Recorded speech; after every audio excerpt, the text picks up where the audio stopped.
bonjour à toutes et tous. Donc, je suis Simon Bretin. Moi, je suis le fondateur d'une entreprise qui s'appelle Flutilion. Je suis aussi vice-président de Digital 113 et donc copilote de la factory usage IA et data, qui est la factory qui vous accueille aujourd'hui.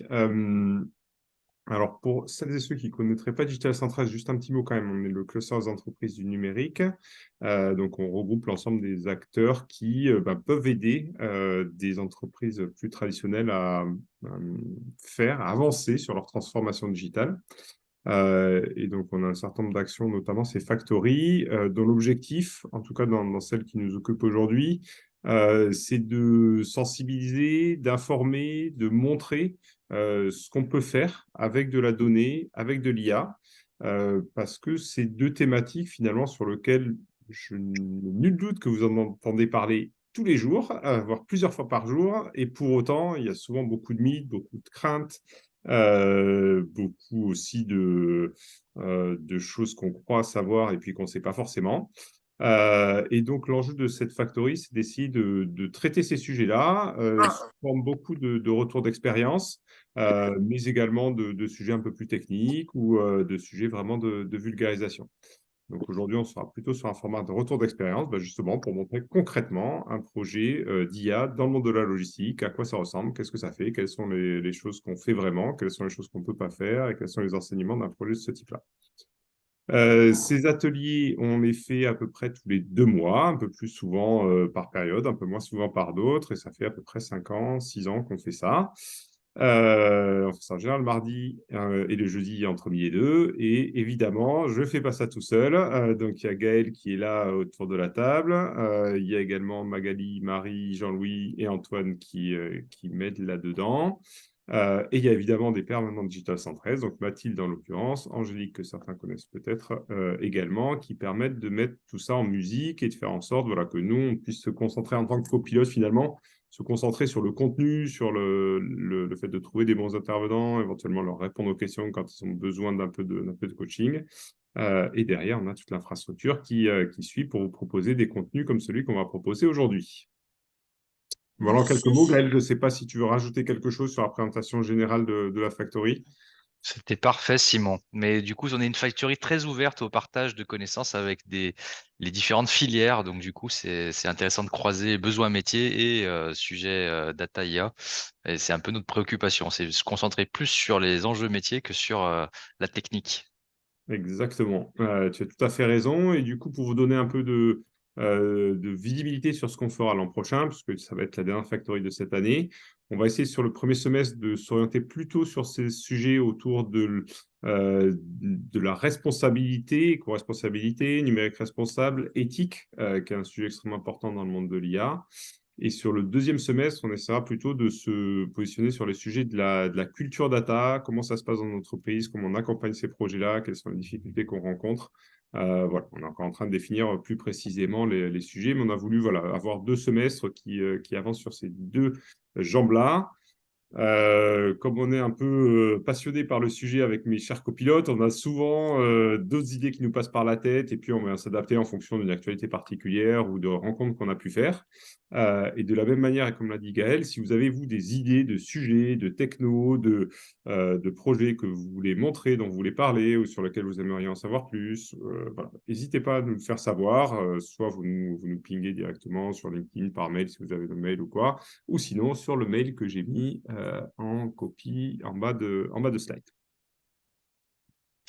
Merci Simon. Alors, je prends juste le relais. Donc, je suis Mathilde de Digital 113 et donc j'accompagne Simon, Gaël et toute la Dream Team de copilotes sur cette factory. Donc, je me permets juste de prendre la parole pour vous présenter quelques prochaines échéances qui sont en plus ouvertes à tout le monde, parce que, comme l'a dit Simon, on est le cluster des entreprises numériques et on fait on est sur beaucoup d'événements et on propose un agenda qui est assez dense. Et il y en a pour tous les goûts et tous les sujets. Donc, c'était juste pour vous faire un petit point là-dessus. Donc, bon, la prochaine échéance sur le thème de la cybersécurité, c'est le salon du CBC à Toulouse. Il y aura tout un pavillon Digital 113 avec une dizaine d'entreprises adhérentes présentes et donc qui proposeront leur offre de services sur la cybersécurité. Tout début décembre, on va vous proposer aussi un digital dinner qui est une soirée thématique. Et ce coup-ci, la thématique est la suivante: création et partage de valeur vers une entreprise engagée et performante. Donc, on va parler de valeurs d'entreprise, de valeurs de l'équipe, de partage de richesses aussi au sein de l'entreprise. Donc, il va y avoir une table ronde avec des intervenants de plutôt vision RH, plutôt vision chef d'entreprise. On a aussi un commandant de bord, instructeur qui va venir parler de ces sujets. Donc, le 6 à Montpellier, le 7 à Toulouse. Si c'est des thématiques qui vous intéressent, tout est disponible dans notre agenda. Autre chose qui va vraiment concerner la logistique maintenant, c'est la conf de Digitalis Futura. Alors, sous réserve de validation de la date, on a encore quelques doutes là-dessus, mais si ce n'est pas le 12 décembre, ce sera forcément en janvier. Donc, on va parler des flux d'informations, comment ils influencent directement les flux de matière. Donc, si c'est une thématique qui vous intéresse, ça se passera à Toulouse. Donc, n'hésitez pas aussi à consulter l'agenda pour vérifier la bonne date. On communique très vite dessus d'ici la fin de semaine. Et puis, pour voir un petit peu plus loin sur des sujets d'innovation, on organise une Learnex à Barcelone, qu'on a donc appelé le Discover IT, sur 2 jours, le 17 et 18 janvier, qui a donc pour objectif de vous permettre de découvrir des innovations numériques, rencontrer des partenaires potentiels. On est vraiment sur des visites et des rencontres dans des centres de R&D du marché catalan. Donc, c'est quand même une proposition de très haut niveau qu'on vous propose en partenariat avec la CCI de Barcelone, avec plein de partenaires autour de ce marché-là, avec des départs organisés depuis Toulouse, Montpellier, Perpignan. Tout est pris en charge, des visites de grands centres de R&D tels que Danone, des dîners de networking, la visite de Veolia Agbar, cette grande tour à Barcelone. Donc, il y a plein de choses qui se profilent. N'hésitez pas à consulter le programme aussi sur le site internet qui est bien plus précis que ce que je viens de vous dire. Et donc, si vous voulez en être, les places sont très limitées, vous l'imaginez bien. Donc c'est le moment de s'y intéresser. Et pour terminer, parce que quand même, on va parler de données en janvier aussi sur, là, ce coup-ci, le secteur de la santé, en présentiel à Montpellier, cette fois-ci, avec des tables rondes sur la data, l'IA et les usages appliqués au domaine de la santé. Avec aussi, on va parler du financement de la e-santé, comment encadrer les usages de l'IA à l'hôpital. Donc ça, c'est une conférence qui a lieu en matinée le 25 septembre. Voilà, c'était l'agenda que je voulais vous présenter. Janvier, j'ai dit quoi? Septembre. Rien à voir. Septembre, on a le temps. Pardon. Voilà, donc tout ça, évidemment, c'est dans nos newsletters, c'est dans le site internet de Digital 113. Et puis, il y a plein d'autres choses, donc n'hésitez pas à aller consulter tout ça. Simon, je te repasse la main. Super, merci. Donc, traditionnellement, dans notre factory, on fait un petit focus sur un observatoire qu'on a mis en place, qu'on a un certain nombre de partenaires à avoir mis en place, notamment avec Gaël et son entreprise qui est Datasulting. Cet observatoire, c'est l'observatoire de data de la maturité des entreprises. Donc, c'est un observatoire sur lequel on demande à des chefs d'entreprise de tout secteur, France entière, de répondre à un questionnaire chaque année, en fait. Et puis, on essaye d'en sortir un certain nombre de conclusions, d'évolutions. Donc, la nouvelle version de 2023 vient tout juste de sortir. Elle est basée sur près de 300 répondants, avec un focus sur la partie pilotage notamment. Et alors, malheureusement, on n'a pas suffisamment de données ou de répondants de chefs d'entreprise ou de directeurs de BU du monde de la logistique, des transports et ainsi de suite. Donc, c'est un peu dommage. Donc, déjà, si vous êtes dans ce secteur-là, n'hésitez pas à vous rendre sur l'observatoire, à aller y répondre. Ça vient d'enrichir, ça permettra l'an prochain, si on refait une factory comme ça, de pouvoir vous donner des chiffres plus précis. Néanmoins, je voulais vous partager 3 chiffres qui, moi, me paraissaient intéressants à l'issue de cette étude, parce que pour moi, ils me parlent pas mal vis-à-vis des enjeux que j'ai pu découvrir et que je connais du monde de la logistique. La première chose, c'est que, comme je l'imagine beaucoup d'entre vous, en tout cas à peu près la moitié, le manque de temps, c'est un des premiers problèmes pour attaquer ces sujets de traitement de données. et tout le monde a envie de le faire, tout le monde a envie de le faire, mais quand on veut s'y mettre, eh ben, en fait, on a autre chose à faire. Il faut aller chercher un paquet, livrer un paquet, optimiser ses flux, et donc, on passe à autre chose, on passe à autre chose, et année après année, on recule, et ça, c'est un véritable problème. Vous n'êtes pas les seuls, et un des enjeux de la factory, c'est justement de vous montrer que on peut faire, il faut faire, et vous donner des idées pour le faire. Un chiffre au milieu qui est un peu inquiétant, je dirais, c'est que seuls 25% des boîtes considèrent qu'elles sont en capacité d'exploiter leurs données. Donc, il y a une vision positive à ça, c'est que ça veut dire qu'elles ont des données. Voilà. Évidemment, la vision négative, c'est qu'il n'y en a qu'un quart qui arrive à en faire quelque chose. Là encore, c'est notre enjeu chez Digital 113 de vous aider à trouver les bons partenaires pour combler ce manque-là et vous aider à avancer. Et dernier point, et je finis souvent par une bonne nouvelle quand même, c'est que vous êtes nombreux, en tout cas les entreprises qui ont répondu sont nombreuses à avoir quand même des projets, à se dire il faut qu'on avance. C'est quand même quasiment 2 sur 3, donc c'est pas mal. À se dire, voilà, l'actualité fait que la data, il faut qu'on la traite, il faut qu'on arrive à en faire quelque chose, et que ce soit d'un point de vue de production, d'un point de vue d'optimisation des process, d'un point de vue tout simplement de gain de temps, qu'on lance des projets derrière. Donc voilà 3 chiffres qui me semblaient peut-être les moins éloignés du secteur de la logistique possible, même si on n'est pas encore dans le vif du sujet. Gaël, je ne sais pas si tu avais autre chose en tête, toi qui connais encore mieux que moi ces chiffres de l'Observatoire, ou si tu veux rajouter quelque chose. Non, j'ai pas grand-chose à rajouter. C'est déjà bien pour faire une intro. Simplement, là, pour avoir plus de chiffres sur le secteur de la logistique, à la limite, on s'associe aux filières pour pousser une enquête cette année, s'il le faut, sur ce secteur-là, pour avoir plus de répondants du secteur et donc vous alimenter avec des chiffres qui correspondent à vos activités. Pourquoi on pense que c'est intéressant, Gaël, hein, pour vous donner quelques exemples un peu concrets, on a fait l'an dernier, on avait fait un focus, par exemple, sur la région Occitanie et sur la thématique de l'industrie du futur. On avait suffisamment de répondants en Occitanie, en Auvergne-Rhône-Alpes, pardon, et en Île-de-France. Et voilà, on a pu montrer par des chiffres concrets issus de l'Observatoire qu'en Occitanie, on était un peu en retard par rapport à nos collègues d'Auvergne-Rhône-Alpes, et notamment sur les sujets de digitalisation et de pilotage. Donc, un observatoire, ça permet quand même aussi de vous positionner, vous, dans votre activité par rapport à d'autres acteurs. Et là encore, peut-être d'aller chercher des bonnes idées ailleurs sur notre territoire français. Sachant que cette année, Merci. alors peut-être une petite info en avance de phase, on cherche à faire entre guillemets un partenariat avec une filière pour développer une thématique un peu comme un cahier spécial avec une étude qui va permettre de cibler un peu plus les problématiques d'une filière autour de ces enjeux d'exploitation des données.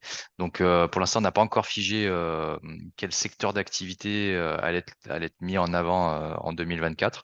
Donc c'est encore quelque chose qui reste ouvert. C'est pour ça que je disais quelque part ça reste un sujet ouvert. Donc, n'hésitez pas si vous pensez que la thématique est intéressante.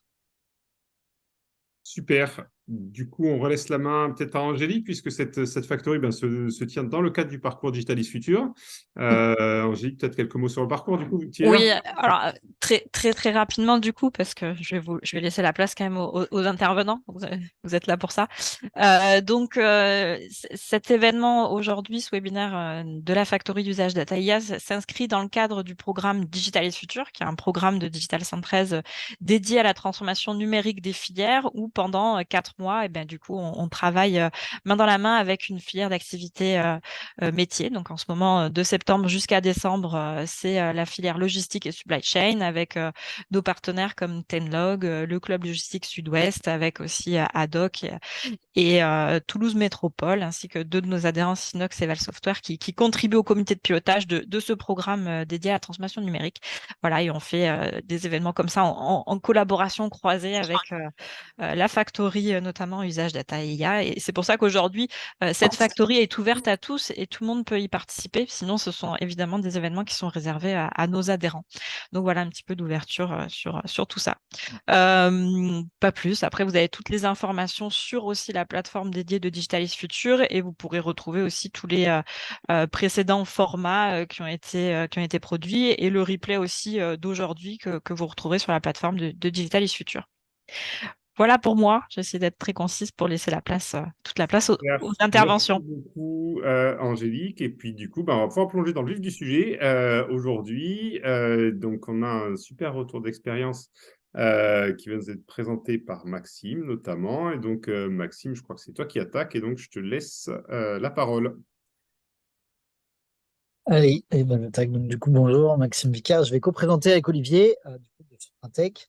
Donc, moi, je m'occupe plutôt de l'innovation logistique chez Daher, notamment dans le cadre de Login. Et puis Olivier se présentera après et on co-présente un peu. J'ai quelques slides au début plutôt pour Daher et je ferai une introduction du sujet et de comment on l'a mené. Et puis après, je laisserai Olivier et j'interviendrai aussi sûrement sur ces slides en fonction de ce qu'il y a besoin d'ajouter.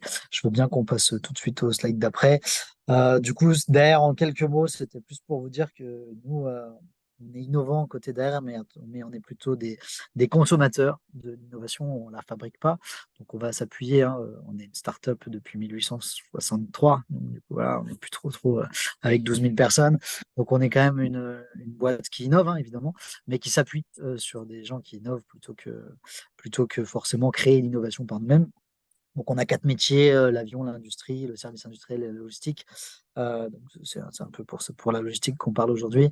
Et donc, l'objectif, c'était par ce slide de démontrer que finalement, cette innovation, on va plutôt la chercher chez des technoproviders, comme le fait par exemple le Printec. Alors, je veux bien qu'on passe au slide d'après. Et donc, c'était pour vous donner un peu de contexte sur la logistique. Alors, la logistique, c'est pas quelque chose de très innovant globalement. Alors, il y a quelques trucs qui font buzz, hein, comme les AGV, les Magoto, ce genre de choses qu'on voit assez vite en logistique, avec des trucs qui bougent un peu tout seuls. Il faut quand même savoir que c'est 10% du PIB national, ce qui est du coup assez gros quand même. Donc, finalement, ça fait ça fait quand même pas mal de sujets. 80 millions de mètres carrés d'entrepôts, 200 milliards de chiffre d'affaires. Enfin, bon, tous ces chiffres-là pour dire que finalement, c'est des gros secteurs qui ont pas mal d'intérêt. Et finalement, on ne trouve pas tant de techno-providers qui adressent ce métier, je le vois bien dans mon sujet, où finalement, je trouve assez peu d'entreprises qui sont capables d'aborder directement cette thématique dans nos sujets. Et on est obligé de faire un peu twister, qu'à dire ça comme ça, des techno-providers. Et c'est finalement le cas avec Printec, hein, où on présentera un peu le sujet juste après. Mais où finalement, c'est pas un marché qu'ils adressent à la base. Et puis, bah, ils prennent la capacité à l'adresser, quoi. Donc ça, c'est un gros sujet où finalement, il n'y a pas beaucoup à part les quelques entreprises qui font des objets, on va dire, assez spécifiques liés à la logistique, mais toutes les autres, finalement, c'est pas un marché que ces entreprises adressent. Et donc, on est obligé de, nous, faire l'exercice de style, hein, de se dire, bah, finalement, est-ce que ça marcherait chez nous et qu'est-ce qu'il faudrait changer dans cette techno ou dans cette approche pour que ça marche sur nos activités, sur notre périmètre, dans nos cas d'usage. Donc, je veux bien qu'on passe au slide d'après. Je vais présenter le sujet d'aujourd'hui très macro et puis après, je laisserai Olivier rentrer dans beaucoup plus de détails techniques que j'ai pas du tout. Comme on disait, nous, on est plutôt venu avec une problématique, hein, et bien plus qu'avec une solution ou qu'avec un cahier des charges bien ficelé. Donc, on est venu avec une problématique qui était globalement sur nos quais de déchargement. Comment est-ce qu'on pilote, comment est-ce qu'on pilote ces quais de déchargement? Pour expliquer hein, très très macro comment ça marche, j'ai le transporteur qui vient, qui décharge l'ensemble de ces palettes finalement sur une zone qu'on appelle une zone buffer, une zone tampon. Et du coup, dans cette zone, je dois prendre, en gros, hein, c'est ce qu'on appelle le FIFO, first in, first out. Donc, mon objectif, c'est de prendre la première palette qui est arrivée, de la traiter, puis de prendre la suivante, etc., dans leur ordre d'arrivée. C'est assez facile d'imaginer que ça marche bien quand on a quelques palettes.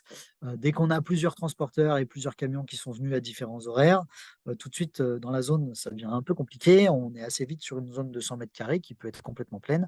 Des fois, même elle déborde et on en a encore plus. Et donc, finalement, ce FIFO qui était assez simple à respecter au début devient très complexe à gérer et représente une charge mentale assez dingue pour notre chef d'équipe qui doit évidemment prendre la première palette. Alors, pourquoi on doit les prendre dans l'ordre? Notamment parce que sinon, on a aussi des pénalités qui nous sont. Alors, nous, on est plutôt chez nos clients. On va dire qu'on fait plutôt la logistique de certains clients. Donc là, le cas d'usage, par exemple, il est chez Airbus à Toulouse. Et donc, en gros, hein, si on met trop de temps à traiter une palette, c'est trop de temps à la mettre en stock, on va dire, et bah, du coup, on a un délai contractuel avec le client et forcément, on va prendre une pénalité souvent financière. Euh, Il y a aussi une volonté de montrer que la logistique, elle innove. Donc, c'est aussi pour ça qu'on amène des nouvelles technologies. Et donc, notre problématique, c'était comment est-ce qu'on fait pour piloter finalement cette zone, déléguer, on va dire, la charge mentale et alerter les bonnes personnes au bon moment, que la zone se remplit, que certaines palettes sont en retard, que d'autres sont en avance, etc. Tout en évitant la surqualité. Alors, on verra après avec quelques exemples de slides comment ça marche. Mais finalement, on bosse, alors sur ce site-là, on bosse en 2-8. Donc, ça veut dire qu'il y a deux équipes qui se relaient. C'est aussi un gros enjeu que d'être capable de passer l'information, enfin le passage d'information quand les deux shifts arrivent. Finalement, il y a le premier quart qui va partir, le deuxième qui va arriver, les chefs d'équipe se croisent et pendant cette période d'échange, ils vont devoir se passer les bonnes informations. Et notamment avant, il se passait quel camion est arrivé en premier, quelle palette est arrivée en première, lesquelles il faut récupérer, etc. Et finalement, est-ce que c'est une vraie valeur ajoutée d'un chef d'équipe? C'est pas forcément ça, en fait, ce qu'on demande à un chef d'équipe, c'est plutôt de gérer ses équipes. Et finalement, c'est une charge hyper complexe que d'être capable de prioriser les bonnes palettes aux bons endroits. Et donc, ça, c'est peu de valeur ajoutée, donc tant qu'à faire, autant que ce soit quelque chose de simplifié. Donc notre cas d'usage, finalement, c'est ça. Donc on est venu voir Printec. On leur a dit, enfin, on est venu en voir plusieurs, et puis après on est parti avec Printec, mais on est venu en voir plusieurs pour dire, ben, voilà ce qu'on a. Ça n'existe pas sur le marché. On n'a pas trouvé de solution clé en main. C'était fait une année et quelques maintenant qu'on a fait le tout premier cas d'usage. On en est à plusieurs maintenant, mais du coup, le premier cas d'usage était il y a déjà 1 an et demi ou 2 ans. Olivier, tu me confirmeras ça. Mais du coup, euh, et donc on est venu avec notre problématique. Ils ont cherché, donc ils nous ont proposé des solutions, parce que évidemment, hein, c'est un petit peu particulier. On est sur des surfaces d'une centaine de mètres carrés. Il faut un peu de computer vision pour regarder tout ça. Donc ça veut dire qu'il faut des caméras. S'il faut des caméras, il faut pouvoir les installer. Donc il y a un problème d'RGPD à traiter, il y a un problème de hauteur de caméra, parce que du coup, on est loin. Il y a les gens qui vont se balader dans la zone et on n'a pas forcément envie que on voit les personnes, puisque encore une fois pour la RGPD. Puis finalement, il y a beaucoup de technologie derrière et ce qu'on veut pour l'opérateur qui regarde, c'est qu'il y ait quasiment, que toute cette technologie, aussi complexe soit-elle, soit la plus transparente possible dans son utilisation et qu'on n'ait pas besoin d'avoir des gens qu'on fait bac+5 et qui comprennent comment marche un soft pour comprendre comment ça marche, quoi. Donc en fait, derrière, tout ce moteur assez compliqué d'IA, de computer vision, de traitement des données, de suppression des gens qu'on voit, etc. L'idée était de dire, nous, ce qu'on veut finalement, le résultat final, c'est quelque chose d'extrêmement épuré, d'extrêmement simple, et que n'importe qui puisse décider, c'est quelle palette que je dois prendre. Donc, Olivier présentera, mais finalement, ça ressemble à la fin à une sorte de bataille navale de notre côté, où on a toutes les palettes alignées, et puis on a un code couleur. En gros, c'est vachement simple, hein. La verte, c'est la bleue, je sais plus, c'est la plus récente, et puis la rouge, c'est celle où on est à la bourre. Et finalement, c'est hyper simple à comprendre. J'ai des allées, A, B, C, D, E, F, G, j'ai toutes mes palettes qui s'enchaînent, et puis finalement, j'ai quelque chose d'extrêmement simple à comprendre, quoi, et à appréhender. Donc c'était ça tout l'enjeu pour Printec, en tout cas de ma fenêtre. Eux, ils avaient d'autres enjeux parce que c'était un peu technique et ils vous les présenteront. Mais en tout cas, de ma fenêtre, c'était ça, c'était de trouver quelque chose de hyper simple qui réponde à notre besoin, qui n'existait pas sur le marché. Et donc, c'était aussi être capable qu'il y ait un acteur qui ait bien envie d'aller bosser avec nous, parce qu'il y a du risque, hein, c'est pas sûr que ça marche. Donc on a échangé, on a fait un POC, et puis du coup, c'est un succès, et puis aujourd'hui, on duplique. Donc voilà, je vais réintervenir après durant la présentation d'Olivier s'il y a besoin, hein, pour ajouter du contexte et répondre à vos questions. Mais voilà un peu le plantage de décor. Et puis je vais laisser Olivier rentrer un peu plus dans comment ça fonctionne et quels sont les enjeux que lui a rencontrés avec tout ça. Comme l'a dit Simon dans le chat, n'hésitez pas à poser des questions si vous en avez au fur et à mesure, hein, pour tous les participants. Ouais. Est-ce que tu peux nous dire un petit peu, Maxime, les volumétries du nombre de colis qui rentrent, qui sortent, là en tout cas là où vous avez fait l'expérimentation, de combien? Alors c'est peut-être ce qu'on voit, mais on ne les voit pas très très bien les chiffres, mais qu'on ait un ordre d'idée voilà, du flux ou du volume. C'est un peu dur à dire parce que c'est très cyclique. Ça paraît pas les avions, mais en fait c'est assez cyclique. Et du coup, j'ai du mal à dire. Alors surtout pour info, alors là c'est un contrat Airbus, donc c'est un peu particulier chez d'autres clients, c'est pas pareil, mais du coup chez Airbus on n'a pas non plus la main pour info sur ce qui nous arrive. On fait pas des commandes où on dit tiens je sais que lundi à 14h j'ai tel fournisseur qui va me livrer ça. Ça marche pas trop comme ça en fait. Sur ce contrat-là, ça marche. On a tous les quais qui sont ouverts en fait, et du coup en gros on réceptionne tout ce qui arrive. C'est pas du tout comme sur de la grande distribution, par exemple, où les transporteurs ont des rendez-vous à des horaires et doivent délivrer toutes les palettes de chez Danone à telle heure. Et on sait qu'il y a des danettes et des machins et des trucs. Nous, c'est pas du tout comme ça. Nous, c'est vraiment très ouvert. Et donc, du coup, ceux qui viennent, eh ben, on les accepte et on décharge. Donc, ça nous pose aussi des problèmes de charge capa. Et c'est pour ça qu'on a la zone qui peut exploser. Et puis, des fois, elle est très vide. Parce que finalement, si j'ai beaucoup de gens qui débarquent, entre guillemets, le mardi matin, eh ben, je me retrouve à avoir une zone avec énormément de stock. Et donc, du coup, j'ai une zone pleine. Mais j'ai pas trop de volume là. Je vais dire des bêtises si je dis des chiffres. Alors, je vous les retrouverai et je vous les enverrai si vous voulez. Mais en fait, on peut avoir une zone avec vite, 100 mètres carrés à la louche. Je sais pas trop combien ça fait d'emplacement de palettes. Olivier, il doit avoir fait le calcul à la louche. Mais je sais pas, je dirais qu'il y a assez vite une cinquantaine de possibilités de palettes sur la zone. Et donc, quand on a une cinquantaine de palettes en même temps, savoir laquelle est arrivée en premier, c'est quand même un peu plus compliqué. Parce qu'en fait, à la base, hein, je vais vous montrer sur un slide qui est mieux fait, hein, peut-être, mais en gros, c'est aligné. On a 8 rangées, je crois, de mémoire de palettes. Et normalement, une rangée, c'est un camion. Donc, sur le principe, c'est assez facile, hein. Il y a un camion qui vient et je mets tout dans la rangée. Sauf que le problème, c'est que ça, c'est beau quand j'ai un camion qui arrive avec une charge pleine, mais s'il vient me livrer que 2 palettes, ben, finalement, il prend toute une rangée pour 2 palettes. Puis une fois que j'ai 8 camions qui sont passés avec 2 palettes, il faut bien que je mette les autres palettes quelque part. Donc, je vais les mettre à la suite des premières. Et c'est là que forcément, le FIFO marche plus du tout, quoi. Super, merci pour la précision, Maxime. Et du coup, je te laisse présenter, Olivier, et puis Ouais. je ferai des trucs au fur et à mesure s'il y a besoin, ou n'hésite pas. Il n'y a pas de souci. Moi, je vais présenter rapidement Printech. Moi, c'est Olivier Foatel, donc je suis ingénieur avant-vente chez Printech, donc je fais tout ce qui est mouton à 5 pattes chez Printech, donc c'est pour ça que j'ai rencontré Maxime. Ce qu'on a fait, c'est que suite à sa demande, on s'est présenté un petit peu. Donc nous, on est présent, ça fait 45 ans qu'on fait de la vidéosurveillance, vidéoprotection maintenant, c'est le terme qui est plus adapté. Et donc on a commencé par créer un produit innovant qui s'appelait le tube caméra, qui permettait, en fait, c'est une caméra qui est dans un rail, qui permet de se déplacer à très grande vitesse, caché par un film sans teint. Donc en fait, après, grâce à ce produit, on a évolué sur des solutions de management vidéo, d'affichage, de pilotage. Et après, on a aussi, au niveau de notre marché, on s'est dirigé vers d'autres marchés pour faire des solutions embarquées dans des véhicules, des solutions d'analyse d'image et après de l'intelligence artificielle. Donc ça, voilà, ça c'est tous ces produits innovants qu'on a créés sur différents volumes. Au niveau de Printech, on a un bureau d'études. Quand je mets une compétence sur mesure, c'est qu'on a un bureau d'études d'environ 20 ingénieurs en mécatronique, en informatique industrielle et embarquée, en intelligence artificielle et en application mobile. Donc en fait, on sait tout créer, on sait concevoir, créer, fabriquer et développer de A à Z. Donc c'est un petit peu notre force sur ce sujet. Et du coup, on peut aller vraiment sur au niveau on a commencé par la logistique, le retail, la grande distribution.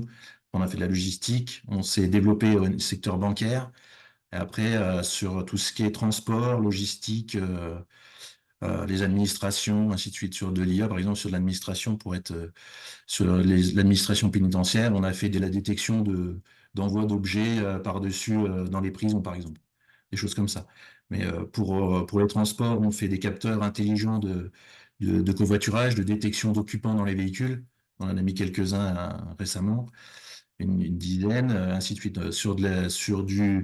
Sur des réseaux, par exemple, sur du réseau ferroviaire, on fait de l'analyse de flux vidéo, sur des détections d'intrusion de personnes et ainsi de suite, grâce à l'IA. Donc en fait, quand Maxime est arrivé, quand il nous a présenté son projet, on s'est dit que ça n'avait pas l'air très compliqué, entre guillemets. Mais il fallait quand même, il y avait une contrainte qui était ce que je vais vous expliquer après. Donc, lui, ce qu'il a expliqué tout à l'heure dans le contexte, je ne vais pas le reprendre. Il y en a une zone de buffer, vous voyez, à 150 mètres carrés, vu de là. Et donc, en prenant en compte tout ce qui était RGPD et ainsi de suite, et puis aussi la configuration du site. On peut passer à la slide suivante. Voilà, donc on s'est dit, on va positionner à la verticale 6 caméras. Chaque caméra va avoir une vue indépendante. On va tout reconstituer, on va faire une vue globale, comme ça va faire une vue générale. On va faire l'analyse sur cette vue, avec du suivi et ainsi de suite. Après, on va faire un affichage des résultats. Donc l'architecture, on est parti sur une architecture assez simple, c'est-à-dire des capteurs des caméras IP branchés directement sur un réseau fermé à l'intérieur du réseau, un réseau fermé avec caméra pour des raisons de sécurité. En fait, sur notre serveur d'analyse, on a deux pattes réseau. On a une patte réseau qui est vraiment en interne fermée, c'est-à-dire que vous pouvez pas, ça va rester bloqué. Et on a une autre patte réseau, si besoin, pour aller soit sur le réseau client, ou alors ici pour faire des envois de mail via un routeur. Et à côté, on a un affichage sur deux écrans. Donc, si on continue, j'ai montré un petit peu des trucs, des photos d'installation, si vous voulez, des caméras positionnées à la verticale. Donc, il y a 6 caméras, donc c'est assez discret. Et au niveau de l'affichage, ouais, c'était juste au-dessus. Au niveau de l'affichage, on a deux vidéos, comme disait Maxime, pour que ce soit le plus simple possible. Alors, au niveau de chez Daer, Maxime ont été très, au niveau du cahier des charges, de la représentation, ils avaient vraiment une conception simplifiée. Donc, nous, ça nous a vraiment aidé là-dessus, parce qu'on n'avait pas besoin de tout régénérer. C'était vraiment, le cahier des charges était très bien fait. Et si on continue, si on descend, des fois c'est plus compliqué hein, sur certains cas. C'est pour ça que je dis ça, Maxime. Je te vois sourire. Donc après, je vous explique un petit peu au niveau de la reconstitution de la vue globale. C'est-à-dire qu'on a les 6 caméras qui voient du dessus, on sélectionne des zones avec les effets de distorsion et on arrive sur l'image de droite, on arrive à reconstituer une image en live avec, donc c'est-à-dire avec toutes les vidéos. Sur cette vidéo, donc ça c'est une image brute, c'est-à-dire que ça c'est vraiment que de la configuration.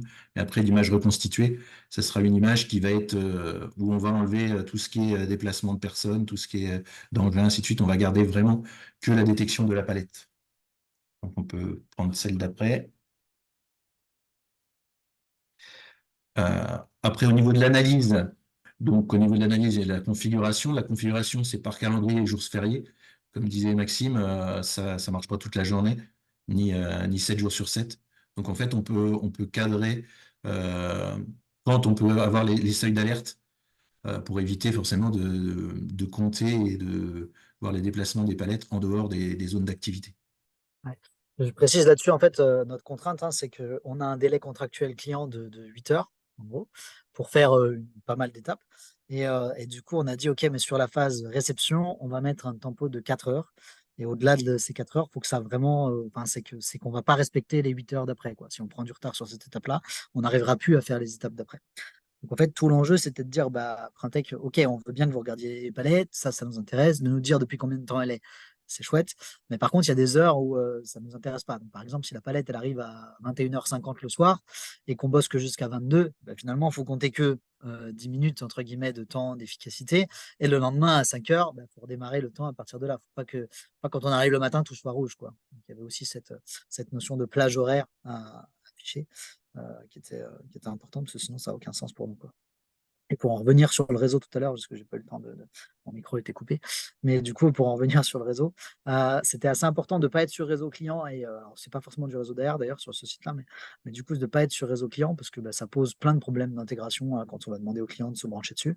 Donc là, ce qui était super chouette, c'était d'avoir une solution hyper clé en main, entre guillemets, et complètement autonome, où finalement j'ai les caméras qui regardent, les infos qui remontent, et finalement la donnée elle est nécessaire au chef d'équipe juste à côté. Donc un écran juste à côté, ça suffit, quoi. Il n'y avait pas besoin de repasser par du cloud, d'envoyer ça à travers toute la planète. Donc du coup, c'était plus simple et on s'est affranchi de pas mal de contraintes IT aussi en s'affranchissant du SI du client, quoi. À savoir que nous, on a un socle historique de développement, une base de vidéos, d'analyse, de choses comme ça, et même au niveau des secteurs bancaires, on respecte tout ce qui est sécurité. Donc en fait, on sait s'adapter vraiment s'il faut le faire en réseau fermé ou en réseau cloud ou autre chose. Donc ça permet de s'adapter. Au niveau de la configuration, donc on a fait ce que parlait Maxime au niveau des seuils d'alerte, donc 4 seuils d'alerte avec différentes couleurs. On va retrouver un petit peu les couleurs après sur le site. Une gestion d'envoi de mail d'alerte, c'est-à-dire quand on a des palettes qui sont au-dessus de 4 heures ou quand ça commence à devenir critique, on a un mail d'alerte qui permet de traiter la palette avant qu'elle soit trop tard, que ce soit trop tard. Et aussi un envoi de mail statistique tous les mois, on envoie un mail avec toutes les stats de tout ce qui s'est passé pendant le mois. Donc, si on continue, donc le développement, donc ce que je disais, c'est qu'on s'est appuyé sur un socle déjà existant. Donc, et après, on a reconstitué, on a déjà détecté les palettes, c'est-à-dire chaque palette détectée avec un ID de détection et un suivi des palettes. C'est-à-dire que, en fait, ce qui se passe, c'est qu'une palette, quand elle arrive, donc comme disait Maxime, il y a une FIFO. Et en fait, ce qui peut se passer, c'est que les palettes peuvent être posées tout à droite. Après, l'opérateur va le rapprocher, ou même des fois changer de ligne, ça peut arriver. Donc, en fait, le but, c'est vraiment, dans la zone, de vraiment suivre la palette et jamais la lâcher pour pouvoir, en fait, incrémenter son temps d'immobilisation ou dans la zone, même si on la bouge, c'est le temps de présence dans la zone pour pouvoir donner l'alerte de traitement.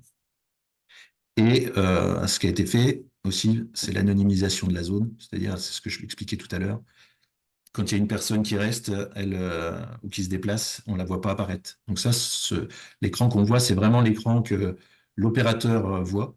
Donc en fait, quand on est venu, l'opérateur s'est posé la question, hein, est-ce que je vais être filmé, qu'est-ce qui va se passer, et ainsi de suite. Donc au niveau, entre guillemets, RGPD, on lui a expliqué qu'au niveau de l'affichage, il n'y avait rien. Nous, on n'enregistrait pas les personnes, c'était que de la stat derrière avec de la donnée en live. Donc voilà, on s'est mis dans ce cas particulier. Et ça a été un point qu'on a eu peur au début, hein, quand même, quand on a démarré. On s'est dit, côté CSE, etc., jusqu'où ça va aller, et quel niveau on va devoir, entre guillemets, justifier, expliquer que tout est compliant. Bon, finalement, ça a été assez vite dédramatisé, donc c'était pas plus mal. Mais c'est vrai que dès qu'on met des caméras quelque part qui surveillent, finalement, ils sont au-dessus de nous, entre guillemets, ça fait un peu Big Brother watching you. Mais du coup, c'est un peu ça, hein, on a clairement les caméras au-dessus de la zone, hein. Enfin, là, il faut imaginer, c'est vraiment ce qu'ils voient. Et là-dedans, il y a du monde, hein, qui se balade toute la journée, hein, parce qu'il y a tous les caristes, il y a des gens qui traversent. Enfin, voilà, c'est vraiment une zone d'activité. Puis les caméras, bah, on ne sait pas trop quelle zone elles voient, hein, quand on est opérateur, on se dit, bah, est-ce qu'il ne voit pas un peu plus large? Est-ce qu'il voit aussi mon bureau? Est-ce qu'il voit tout ça? Donc c'est vrai que ça a été un sujet où on s'est dit, bah, tiens, on va avoir un peu peur, hein, dès qu'on met des caméras. Puis finalement, ça a été assez facile à expliquer puis assez vite, qu'en fait, comme il y avait le rendu temps réel sur le poste à côté, bon, ils sont vus qu'ils ne se voyaient pas, quoi. Donc ça aussi, ça va être pas mal à dire, bon, bah, c'est vrai, on ne se voit pas, quoi. Donc c'est déjà pas mal. Et ça dédramatise la situation aussi, quoi. Donc, comme montrer les choses, c'est toujours la meilleure manière de répondre aux interrogations. C'est sûr, hein. C'est ça, montrer, expliquer, ouais, tout à fait. La slide suivante, c'est l'affichage des indicateurs avec l'information du temps d'immobilisation. On va prendre celle d'après parce qu'il y a les deux. Voilà, comme ça, c'est un peu plus parlant, entre guillemets. Donc en fait, voilà ce que disait Maxime, on reconstitue avec nos petits carrés exactement sur la droite les quantités de palettes par ligne avec le total, le nombre de palettes qui sont dans un petit résumé en bas, et chaque ligne, la représentation de la palette qui est en rouge ou pas, et ainsi de suite. Et on voit donc on voit la correspondance en fait entre la vue, la visu et les petits carrés. Donc ce qui a été fait, c'est que tous les carrés se mettent sur la gauche, pour dire, pour dépiler, mais ce qu'on voit qu'en live, c'est les palettes peuvent être posées un peu partout. Ouais. Voilà. Et là, on voit tout de suite des incohérences, quoi. En vrai, enfin, bon, on va pas dire qu'on bosse mal, hein, parce que c'est pas vrai. Mais on voit qu'il y a des trucs qui vont pas dans cet affichage-là, finalement. On Ouais. voit qu'on a une première palette bleue là, en H tout en bas, là. Donc ça veut dire que ça fait 12 minutes qu'elle est là. Mais pourtant, c'est la première à prendre, entre guillemets. D'accord. Puisque du coup, le flux, ça va de droite à gauche, hein, d'accord. Donc l'entrée, c'est à droite et la sortie, c'est à gauche. Donc là, l'opérateur, il est tenté de prendre la H1, puisqu'il se dit, bah, statistiquement, c'est la première qui est à prendre. Et en fait, pas du tout. Il faudrait prendre la H2, parce que ça fait déjà 12 heures qu'elle est là. Mm. 12 heures pour un cycle de 4, hein, ça va pas du tout, mais Ouais. tu aurais pu mettre un truc, Olivier, où on était bon pour la prochaine fois. Mais du coup, enfin, en tout cas, ça marche bien, ça montre bien que, enfin voilà, on a des trucs qui sont un peu cohérents. On se retrouve aussi avec des palettes qui sont bleues à l'intérieur de palettes vertes. Là, par exemple, si je prends la ligne C, finalement, je vois que les 3 premières, c'est des vertes, donc c'est des palettes qui, ça fait 2 heures qu'elles sont là. Et en fait, qu'est-ce que va faire mon opérateur? Bah, il va dérouler, il va prendre C1, C2, C3, C4, C5, etc. Et en fait, en prenant C4, bah, c'est dommage, il va faire de la surqualité, puisqu'il va aller chercher une palette qui vient d'arriver. Alors qu'il faudrait mieux aller chercher C5 juste après, parce que finalement, l'ordre logique, il est là, quoi. Et donc, en fait, visuellement, quand on prend l'écran de droite, et donc ils ont des grandes télés à côté de la zone, en fait, on n'a pas trop montré les photos de la zone, mais ça revient, c'est vraiment sur des grandes télés juste à côté de la zone. Mais en fait, il n'y a plus du tout de charge mentale, plus du tout besoin d'être, entre guillemets, compétent ou d'avoir suivi à quelles heures sont venues les palettes. On regarde l'écran et on se dit, je prends les rouges, puis les oranges, puis les jaunes, puis les vertes, quoi. Enfin, les bleus, je sais plus. Il y a deux questions sur le chat. Je pense que c'est plutôt pour Olivier. Oui. Franck qui demande pour la reconnaissance de forme, est-ce que vous avez utilisé de l'open source? Alors, nous, on crée nous-mêmes nos datasets, en fait. Donc, voilà, puis notre socle logiciel est propriétaire. Donc, tout est propriétaire, entre guillemets. Et du coup, tu reviendras un petit peu sur la partie détection d'image ou pas plus que ça? Parce que du coup, je pense qu'il va y avoir pas mal de questions sur le sujet, sur comment vous détectez les palettes, comment là on voit en plus l'exemple il est pas mal. Il y a sur la ligne B là, les B5, 6, 7, 8. Comme ça, l'œil nu, on a plutôt l'impression qu'il n'y a que 3 palettes et pourtant il y en a visiblement 4. Quelque part, comment vous traitez ces sujets-là? Comment vous avez réussi à entraîner ça? Comment vous... Voilà, Et c'est aussi l'action de Yacine sur le chat, voilà, les cas non conformes. pose la question des cas non conformes ou des cas où visiblement il y a une erreur de l'IA. Comment le système gère le sujet?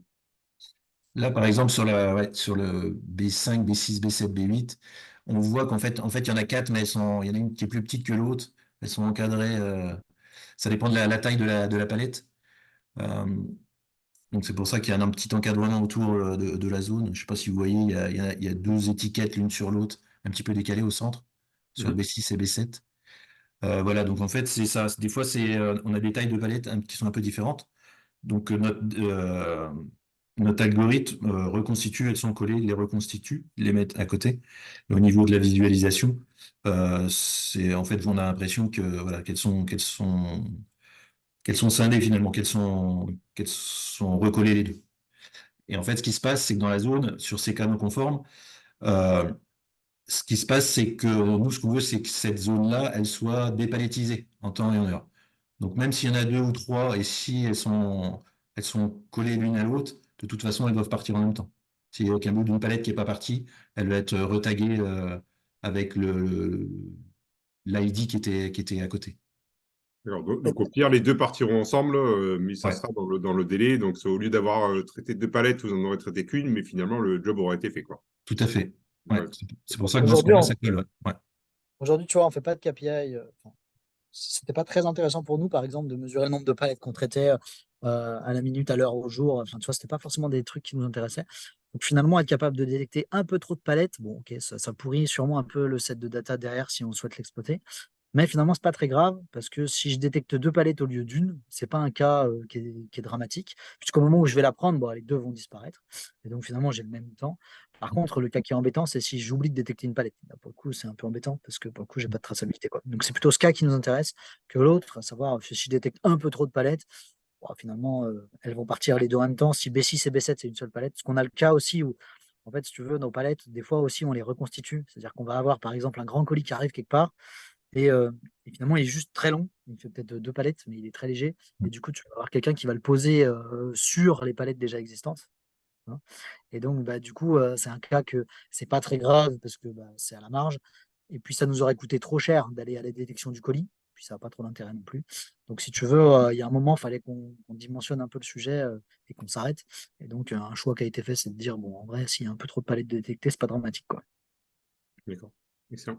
Voilà, après, on s'est adapté aussi à la résolution de la caméra. C'est-à-dire qu'on ne mette pas 50 caméras, qu'on n'en mette que 6 pour faire le travail. Après, si on va aller détecter les colis, on sait détecter les colis, mais bon, il faudra mettre des capteurs différents. Le but aussi, à la base, c'est que ce soit une solution qui ne soit pas trop coûteuse non plus. Donc, il y avait ça aussi comme point de départ. Alors, du coup, ça rejoint la nouvelle question qui a été posée. C'est concrètement qui détecte et comment vous détectez? Est-ce que c'est finalement les caméras en elles-mêmes qui détectent? Est-ce que c'est le Pliance là, que tu montrais qui vous appartient, qui fait ce travail-là, en fait, qui récupère les flux de vidéo et qui fait la détection? Est-ce que ça nécessite beaucoup de puissance de calcul ou est-ce que, non, une fois que l'entraînement a été fait, en fait, c'est assez léger? Est-ce que tu peux nous partager quelques éléments là-dessus? Ouais, pas de souci. Nous, en fait, notre système à la base, on n'utilise pas le traitement à l'intérieur des caméras. Pourquoi? Parce que chaque caméra peut être différente, les caméras changent tout le temps, il y a des firmware et ainsi de suite. Donc en fait, nous, notre système, on met un serveur d'analyse et on utilise des caméras existantes. Ça peut être déjà des caméras existantes, ou là, c'est nous qui les avons fournies, mais qui sont adaptées. Donc en fait, tout le traitement est fait dans notre serveur d'analyse. Donc là, c'était un serveur, un rack 3U avec une petite puissance de calcul qui est pas énorme, euh, mais qui permet donc de faire ce suivi et cette détection de palette. Donc ça, c'est vraiment au niveau de la machine. Donc après, vu nous, on fait un petit apprentissage, là, c'est vraiment un apprentissage qui est assez simple finalement, parce qu'on va pas jusqu'au détail, comme on a dit, on reste un peu global sur la palette. Donc la ressource machine n'est pas énorme dans ce cas-là. Dans un autre cas qu'on est en train de traiter, on doit détecter le type de contenant de la palette, où là, c'est un apprentissage qui est plus important. Donc dans ce cas-là, on met plus de processeurs graphiques, parce que maintenant, tout ce qu'il y a, pour arriver à avoir des puissances de calcul énormes, on utilise des processeurs graphiques, comme je ne sais pas si vous le savez, mais donc ça dépend en fait, on dimensionne la machine en fonction du besoin. D'accord, excellent. Et moi, du coup, alors, je reviens sur la question. J'avais une autre question, c'est comment vous reconnaissez finalement, Maxime disait tout à l'heure que les palettes, elles peuvent bouger quand même dans les lignes. C'est-à-dire qu'une palette, elle peut aussi bien la palette, la C5, elle peut se retrouver en E2, E3, E4, je ne sais pas. Ouais. Et comment vous savez, vous identifiez que ce n'est pas une nouvelle palette, mais que c'est bien la même palette qui a bougé et du coup, que ça ne reset pas tous les compteurs. En fait, entre guillemets, on mémorise la palette. Et après, on la suit et on la redétecte au niveau de l'endroit de la zone. Par contre, si la palette, elle sort de la zone buffer, elle est déposée ailleurs et elle revient, là, on aura oublié on aura arrêté de mémoriser. D'accord, donc ça veut dire que vous avez une espèce de signature quand même de visuel de chacune des palettes qui rentrent tout à fait. et que vous suivez finalement et que vous réidentifiez tant qu'elle est dans le champ de vision quelque part. C'est ça, tout à fait. Ok, excellent. Et en fait, ça, c'est important parce que tu vois, sur la ligne C, là, en gros, alors, il y en a beaucoup sur la ligne C. Alors, je vais prendre plutôt la ligne H, parce que si je dis au client qu'on fait ça avec la ligne C, ça va pas le faire. Mais sur la ligne H, en gros, quand on va amener une nouvelle palette, là, au bout, alors, par défaut, ils vont les mettre à la suite. Donc, je ne sais pas la souris, mais on va les mettre à la suite des palettes. Sauf que quand on va arriver au bout et puis qu'on aura commencé à attraper les premières palettes à gauche, finalement, on va se retrouver comme on se retrouve dans le cas de H, où la ligne est commencée à être prise à gauche et elle est vide de l'autre côté. Et donc, en fait, ce qu'on va faire, c'est qu'on va pousser toutes les palettes d'un coup. On va venir avec un chariot qui a une charge, et il va venir pousser toutes les palettes pour décaler l'ensemble du flux sur la gauche. Ce qui permet d'éviter de mélanger le FIFO, parce que si je viens en redéposer une devant, du coup, je pourris complètement le FIFO. Donc, pour éviter de ça, ce qu'on fait, c'est qu'on a tendance à pousser un peu tout le flux. Donc, c'est important que d'un point de vue de l'algo de chez Printec, que ça suive, puisque du coup, quand je décale tout mes palettes vers la droite, si j'ai à chaque fois une nouvelle palette, ça ne va pas du tout. Après, normalement, elles n'ont pas trop à changer de ligne dans le process. Ça arrive. Normalement. Mais n'empêche que, en fait, dans ce qu'on a vu avec Pantec aussi, c'est que si jamais on les déplace doucement, on va dire à une allure raisonnable, parce que du coup, c'est un flux vidéo, pas trop dit, mais il y a pas, c'est pas du 24 images secondes mémoire, il y a, je sais pas combien d'images secondes, mais du coup, en fait, si tu veux, dans le flux, ce qui est important, c'est que si on les déplace doucement, ça suit. Si par exemple on allait à fond, là pour le coup, je pense qu'il n'y aurait pas assez d'images par seconde et qu'on les perdrait, ce qui n'est pas le cas. On n'a pas de raison d'aller très vite avec des charges de palette. Mais donc du coup, si c'est des déplacements assez lents, en fait, sur toute la zone, tant qu'on reste dans le, c'est pour ça qu'on a reconstitué une image complète avec 6 caméras, parce que du coup, tant que tu les balades à l'intérieur de cette zone, on peut suivre complètement le flux des palettes, quoi. Excellent. Il y a une question sur les images aussi, là, justement, de Yacine. Ça rejoint la question, effectivement, du lag ou en tout cas du temps de traitement. Il y a une question sur le temps de traitement, effectivement, de ces images, de recomposer l'image, de détecter. Et est-ce que ça, du coup, génère un retard, un lag significatif sur l'affichage en temps réel? J'imagine qu'il y a la question aussi de l'effacement des personnes. C'est-à-dire, finalement, est-ce que on est dans un écart de quelques millisecondes, quelques secondes, quelques minutes? Non. En fait, là, le traitement, on le fait à 12 IPS, le traitement global. Donc, on a 80 millisecondes de retard maximum. Ah ouais, d'accord. Donc, c'est pas. Voilà. Après, on pourrait monter à 25 IPS, mais il faudrait mettre une grosse machine et il n'y a pas d'intérêt, sauf le cas où, disait Maxime tout à l'heure, où si un Fenwick va vraiment très vite, ce qu'on ne pensait pas à la base, et c'est arrivé une ou deux fois, parce que c'est vrai des fois, ils vont assez vite. Mais bon, c'était un cas qui n'était pas nécessaire de faire évoluer finalement, parce qu'on s'est dit c'est rare et y a pas, ça engendre pas de fausses détections finalement complémentaires. Et alors, du coup, moi, j'ai une question pour toi, Maxime, parce que quand on a un système comme ça, le principe du FIFO, on s'en fiche un petit peu, du coup. Ou alors, c'est un problème purement physique d'organisation, ou c'est... Alors, là, tu bah, sais lequel est rentré en premier, en dernier, et ainsi de suite. Tu n'as plus besoin de du coup, dire que maintenant, c'est on une s'en ligne. fiche pas. Du coup, maintenant, on s'en fiche. Alors, les lignes, elles nous servent aussi à d'autres choses. Nous, on gère les lignes aussi parce que maintenant, du coup, on a transformer un peu notre utilisation des lignes. Et du coup, elles vont aussi alimenter différents postes. Si tu veux, avant, où on mettait, entre guillemets, le camion 1, il livre dans la ligne A, le camion 2, il livre dans la ligne B, le camion 3, etc., etc. Maintenant, on a changé un peu et du coup, on se sert aussi des lignes en fonction de différents flux. C'est-à-dire que le A, ça va aller être traité par l'équipe 1, le B traité par l'équipe 2, tu vois, on va traiter un petit peu différemment. Ce qui fait que du coup, finalement, des fois, on utilise plutôt les mêmes lignes et on est capable de remplir A et B parce qu'il n'y a pas d'équipe C, par exemple, aujourd'hui. Et donc, finalement, il n'y a pas d'intérêt de remplir la ligne C. Et donc, finalement, on préfère entasser, entre guillemets, en A et B. Donc c'est ça. Après le FIFO, il te sert quand même un peu parce que tu vois là typiquement, si je dois aller chercher la palette rouge qui est en H, c'est compliqué d'aller la chercher celle-là. D'accord. Pourquoi? Parce que bah, finalement, je suis obligé de bouger H1 pour aller chercher H2. Parce que si tu veux, tu les prends, tes fourches, elles sont dans ce sens-là, normalement pas trop dans l'autre. Alors tu peux toujours y aller, mais c'est pas terrible. Donc si tu veux, là, si je dois aller chercher H2, c'est compliqué parce qu'il faut que je déplace H1, que je prenne H2 et que je replace H1, quoi. Voilà. Donc Et si puis tu là, veux, faut ton le faire, hein, FIFO, parce qu'elle est un peu en retard, H2. Je voudrais pas te dire, ouais, mais non, je voudrais pas te stresser, Maxime, mais c'est un vieux screenshot. Depuis, on est ouvert. ça n'existe plus. Et donc, si tu veux, voilà. Donc, en fait, si tu veux, le FIFO, il sert aussi parce que bah, si tu gères un peu n'importe comment, tu vas te retrouver avec des palettes compliquées à prendre en plein milieu. Et encore, faut imaginer la largeur d'une ligne, c'est la largeur d'une palette, donc ça fait 1,20 m, donc c'est la largeur d'un Fenwick. Enfin, tu vois. Donc là, vous avez une photo où c'est pas plein, mais si tu imagines ta zone qui est quasi complète, si tu dois aller chercher une palette au milieu, c'est juste impossible en fait. Ouais. C'est complètement pas possible On en d'aller revient chercher. sur la physique de la chose et qu'on est Voilà. dans un entrepôt avec des camions et avec des palettes et on ne peut Voilà. pas faire totalement ce qu'on veut.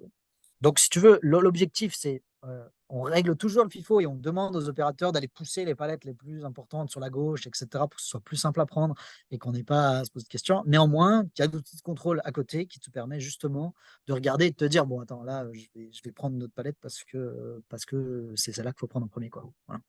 Ok, super. Alors, on a encore une question de Franck sur la différence que vous avez, donc ça c'est pour Olivier, toujours avec YOLO. Moi, je ne connais pas YOLO, en tout cas pas la solution. Est-ce que c'est cette performance de traitement finalement qui vous distingue de cette solution-là, si tu la connais? Et... En fait, YOLO, c'est plus la détection, pour de la détection d'objets, d'IA, ainsi de suite, avec des façons de... Nous, on utilise, pas dans ce cas-là, YOLO, on peut l'utiliser pour d'autres cas précis, mais ça n'a pas été utilisé dans ce cas-là. Donc, on utilise notre méthode propriétaire pour ça. Mais voilà, voilà. Je sais pas si j'ai répondu. Alors, tu as le droit de pas répondre, mais la question est sur le taux de précision de la segmentation. Quel est le degré de précision? Tu as le droit de pas répondre si tu penses que c'est trop confidentiel ou si c'est trop secret. Et c'est vrai pour toutes les questions C'est qu'on surtout que reçoit. je me suis pas posé la question. D'accord. Et vu que j'ai pas développé j'ai plus fait, j'ai plus fait la liaison avec la R&D, donc je pourrais pas répondre. Après, je peux poser la question sur ce taux de segmentation. Désolé. Pas de souci. Oh, non, c'est bon.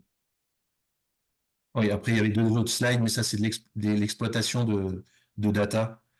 C'est-à-dire qu'il y a un mail qui est envoyé sur l'encours de palette. Et après, sur le slide d'après, c'est vraiment le rapport mensuel, en fait, où on voit exactement chaque palette, chaque position, à quelle heure elle est arrivée, à quelle heure elle est arrivée, quelle heure elle a disparu. On a mis disparition, mais à quelle heure elle est partie, avec son temps cumulé et si elle a été dans un niveau d'alerte, son dernier niveau d'alerte.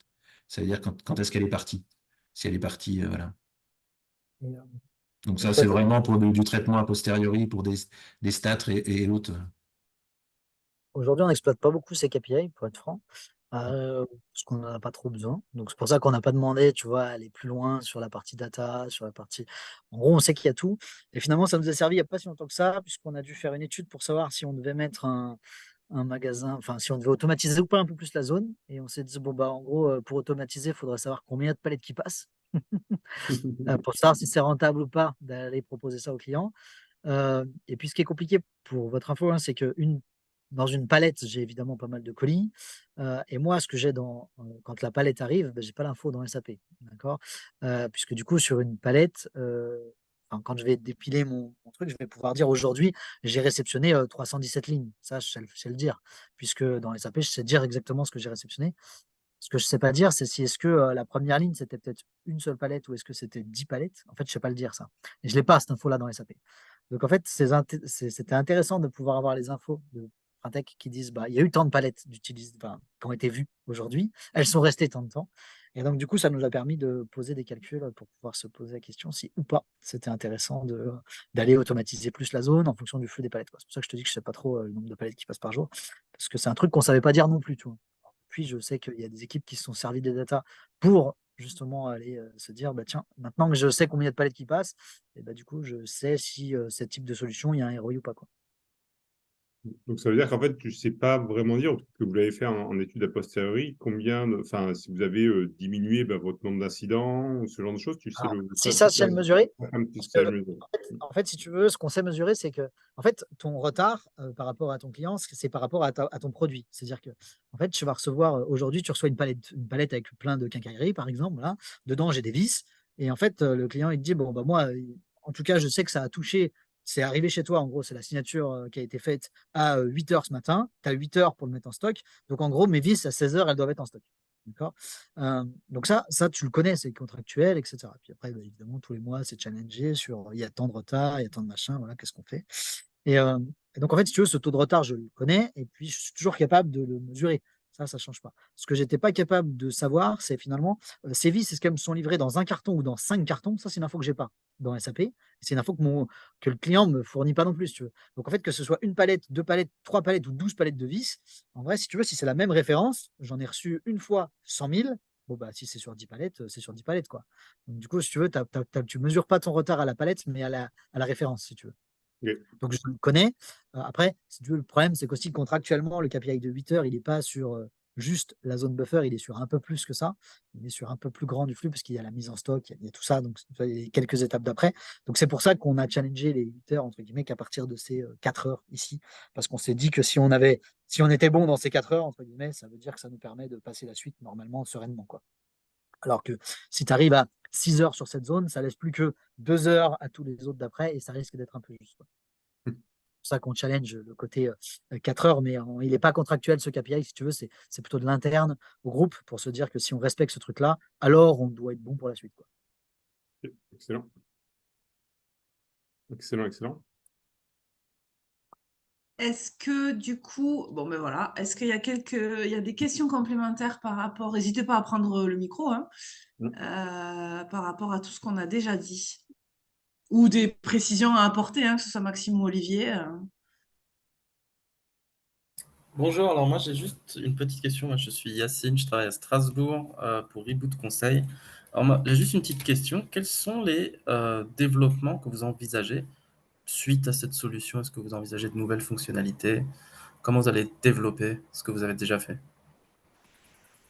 Alors, je te laisse répondre, Maxime, parce que par Eh ben, raison de en fait, confidentialité on a ou pas. non, ouais, ouais. Mais je ne vais pas donner tous les clients et tout, mais en gros, c'est une solution qui marche bien, pour être honnête. On en est plutôt bien content. Donc là, ça a été déployé chez Airbus sur le site d'Airlog. Donc, c'est pas secret, hein, ça c'est officiel. Et, et puis après, finalement, bah, comme ça a bien marché, on s'est dit, bah, qu'est-ce qu'on peut en faire d'autre, hein, parce qu'une fois qu'on a l'outil, on se dit, bon, bah, est-ce que ça va ailleurs? Donc, est-ce que c'est duplicable tel quel sur d'autres sites? La question était oui. Finalement, c'est des sites qui n'ont pas souhaité y aller tel quel dans l'état, tu vois. Donc, on n'a pas dupliqué en l'état le modèle. En revanche, on a été chez un autre client faire le même genre de solution. Alors, c'est un petit peu différent parce que au lieu des 12 mètres sous plafond, on est à 3 mètres. Au lieu de gérer des palettes, on gère des chariots. Enfin, mais tu vois, c'est un peu la même approche. On cherche à manager une zone avec du contrôle visuel, hein, si je fais simple, hein, c'est ça que fait finalement le sujet. Donc, bon, je pense que Olivier, tu pourras en parler, hein, mais c'est un peu différent parce qu'il y a des gros problèmes de distorsion, parce que du coup, on n'est plus 3 mètres de haut, donc forcément, c'est beaucoup plus compliqué de regarder peux regarder ce qui se passe. Mais donc, on a un deuxième cas d'usage qui est comme ça, en tout cas, qui est en cours de déploiement chez un autre endroit, en tout cas, et voilà. Et ça marche plutôt bien. C'est une adaptation de ce produit, je dirais. Enfin, je ne sais pas comment vous le traitez, vous, Olivier, mais en tout cas, c'est une adaptation du produit pour faire une réponse un poil différente. Et puis, Après, nous, on a des demandes sur d'autres zones Airlog, notamment en Espagne ou autre chose, où il y a pour dupliquer celui d'Airlog. en fait, si tu veux, notre client Airbus, hein, forcément, il a pas mal de sites, donc il se pose des questions. Finalement, c'est pas mal et ça marche. Est-ce que je peux pas le mettre moi aussi ailleurs? Donc, on a même Airbus, toi, qui vient nous demander est-ce que c'est un produit qu'on peut acheter? Voilà. Donc, du coup, bah, voilà, on l'a demandé de manière à pouvoir le vendre à Airbus. Et du coup, voilà. Donc on a d'autres sites en cours d'exploration. Donc il y a des sites qui sont chauds qui y vont, d'autres qui n'y vont pas encore. Il y en a qui sont pour parler. Et nous, on s'en sert chez DR comme un bel outil de com, hein, déjà, parce que bah, on a réussi à créer un truc qui n'existait pas sur le marché. Donc c'est plutôt une belle réussite et ça nous montre que bah, tu vois, DR est innovant, qu'on est capable de traiter des sujets. Et puis encore une fois, hein, c'est vraiment un sujet qui se pitche bien. Bon, déjà, il marche. Et en plus, si tu veux, il enlève une charge mentale. Il montre au client que tu gères mieux sa zone, en fait. Alors après, tu peux mesurer le ROI financier, tout ça, c'est pas toujours facile, hein. On a mesuré des trucs, hein, et on a un peu de gain. Mais au-delà du gain, si tu veux, tu montres à ton client que tu maîtrises ton job, quoi. Et que c'est pas juste ton chef d'équipe qui fait bien son job et qui, en courant partout, il court dans le bon sens et qui fait les bons choix. Là, tu montres aussi que finalement, si ton chef d'équipe il est absent et que tu as le team leader qui vient ou que tu as moi qui débarque, mais en fait, moi, je sais quelle palette je dois prendre, quoi. C'est la rouge, quoi. Tu vois, la règle est simple. Et donc, finalement, bah, tu t'affranchis de pas mal de sujets comme ça. Et donc, tu montres que tu tends vers une meilleure gestion de la flotte, quoi. Donc après, le site de Airlog n'a pas vocation à avoir beaucoup d'évolution, je veux dire, tu vois, enfin, on n'a pas prévu d'évolution sur ce site-là et ce produit-là en l'état. Par contre, on a beaucoup d'applications similaires. C'est pour ça qu'on a besoin de quelqu'un capable de gérer des moutons à 5 pattes. Parce que bah, on a dit, tiens, on a à peu près le même cas d'usage, Olivier, tu vois, c'est tout pareil. Et puis quand il est venu, il a dit, bon, ouais, vous êtes gentil. Mais il n'y a plus 12 mètres sous plafond, on n'est plus qu'à 3. Vous ne voulez pas suivre des palettes, mais des chariots en métal. Ça, on connaît bien le coup. Ah, mais si, c'est pareil, c'est presque pareil. Ah, si, Et puis, quand tu débarques, la réunion d'hier, Maxime, c'est quasi pareil, là. Donc c'est bien. Voilà. Donc, voilà. Et puis forcément, en fait, une fois que nos clients ils voient que, en gros, enfin, ou nous, hein, même, on voit qu'en interne, que tu maîtrises un bout de bloc qui permet de faire une fonction, bah, assez vite, ils se projettent sur attends, mais moi, j'ai un cas d'usage qui ressemble. Et là, c'est là qu'ils viennent en disant j'ai un cas d'usage qui est quasi pareil. Et puis, du coup, bah, finalement, ils ont une autre idée et potentiellement, ça peut tu vois, déclencher vers d'autres. Je ne vais pas dire parce qu'on n'a pas signé encore avec le client, etc. Et puis, je ne pense pas qu'il ait envie que ce soit ouvert ou pas, mais en fait, ils nous ont abordé en disant vous avez fait un truc qui a l'air pas mal, on a un truc pas trop loin d'être identique, est-ce que vous sauriez répondre, quoi? C'est comme ça qu'ils nous ont consultés, on va dire. Et puis finalement, en discutant, ben, on a deux cas d'usage pour eux, potentiellement, ça peut marcher. Enfin voilà, on approche le truc un peu comme ça, quoi.